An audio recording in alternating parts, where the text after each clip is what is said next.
मिष्टी, जल्दी से ये सारे काम खत्म करके रसोई में चलते हैं, आज दीदी आ रही है। अगर आते ही उन्हें चाय नाश्ता नहीं मिला तो मम्मी जी फिर शुरू हो जाएंगी। और तुम तो जानती हो मम्मी जी जब बोलना शुरू करती है तो किसी की नहीं सुनती है। मिष्टी और उसकी जेठानी सुनिधि घर के कामों में उलझी हुई आपस में बातें कर रही थी। मिष्टी और सुनिधि सुगंधा जी की बहुएं हैं। बहू कभी बेटी नहीं बन सकती, बहू तो दूसरे घर से आती है, अपनी थोड़ी ही होती है, इस सोच को मानने वाली महिला है।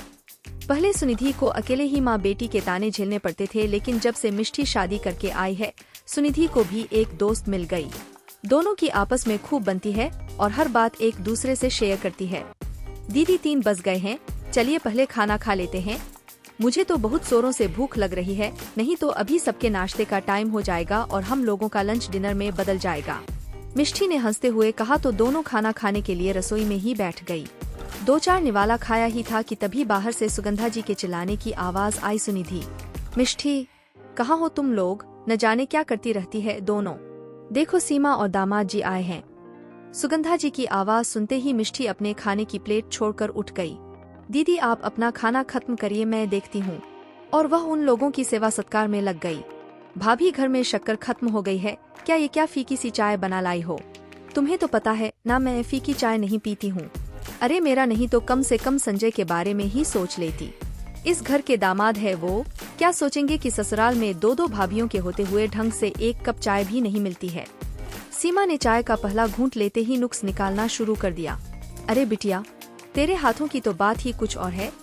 मैं तो खुद अच्छी चाय पीने के लिए तरस जाती हूँ। एक तो थी, दूसरी भी वैसी ही आ गई है। मेरी तो किस्मत ही खराब है, पता नहीं इस घर का क्या हाल होगा।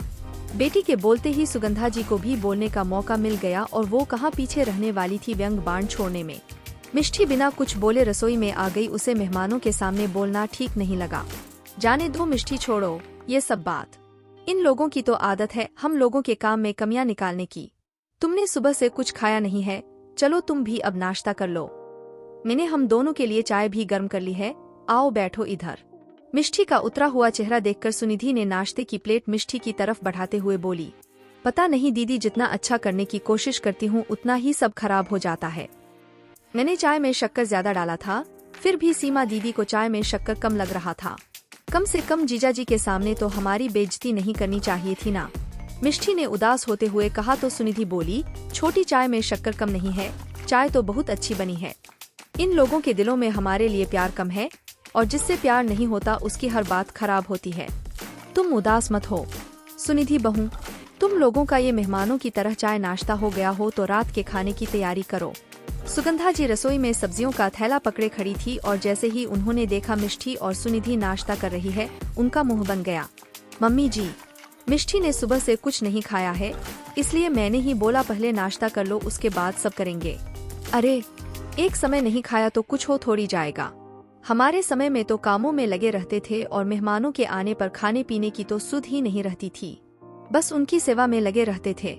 अच्छे से अच्छा बनाना, खिलाना, उनके हर आराम का ध्यान रखना। लेकिन तुम लोगों से ये क्यों होने लगा? वैसे भी मेरी बेटी तुम लोगों को हमेशा से बोझ लगती है। नहीं मम्मी जी, बस हम जा ही रहे थे खाने की तैयारी करने, सुनिधि ने कहा। ये लो सब्जियां और पनीर। आज रात खाने में पनीर कोफ्ता, मिक्स वेज, आलू दम, कश्मीरी पुलाव, मिस्सी रोटी और मीठे में मखाने की खीर बना लेना। और हाँ जल्दी जल्दी हाथ चलाओ, तुम दोनों बैठी गप्पे मार रही हो, समय का तो कुछ ध्यान ही नहीं है। सब्जियों का थैला वही रसोई में रखकर सुगंधा जी चिल्लाते हुए बाहर चली गई। सुनिधि और मिष्टी भी जल्दी से रात के खाने की तैयारी में लग गई। 9 बजते बजते खाना टेबल पर लगाकर सुनिधि ने कहा, मिष्टी, मम्मी जी और दीदी को बुला लाओ खाने के लिए, वे लोग शायद ऊपर छत पर है और तब तक मैं बाकी लोगों के लिए खाना परोसती हूँ। ठीक है दीदी। बोलते हुए मिष्टी उन लोगों को खाने के लिए बुलाने ऊपर चली गई। माँ, तुम मिष्टी भाभी पर नजर रखा करो, किससे बात करती है, क्या बात करती है, किसका फोन आया है। भाई की पसंद के आगे हम कुछ बोल नहीं पाए, लेकिन माँ तुम ही सोचो, वो लड़की हॉस्टल में रहकर आई है, वहाँ कौन देखने गया था कि क्या करती थी, कितने लड़कों के साथ घूमती थी। मैंने तो तभी कहा था ऐसी लड़कियां क्या किसी की गृहस्थी बसाएंगी, ऐसी लड़कियों का तो कोई चरित्र थोड़े ही होता है। मिष्टी ने अनजाने में सीमा को सुगंधा जी से कहते हुए सुना, क्या हॉस्टल में रहने से किसी का चरित्र खराब हो जाता है या उसके पुरुष मित्र होने से, किसी के साथ घूमने फिरने से, उठने बैठने से, बात करने से, हंसी मजाक करने से कैसे किसी का चरित्र खराब हो सकता है? चरित्र मापने का ये कौन सा पैमाना है जिसमें सिर्फ लड़कियों का चरित्र मापा जाता है, लड़कों का नहीं? लड़के तो किसी के साथ कुछ गलत भी कर दे तो भी उनका चरित्र साफ रहता है।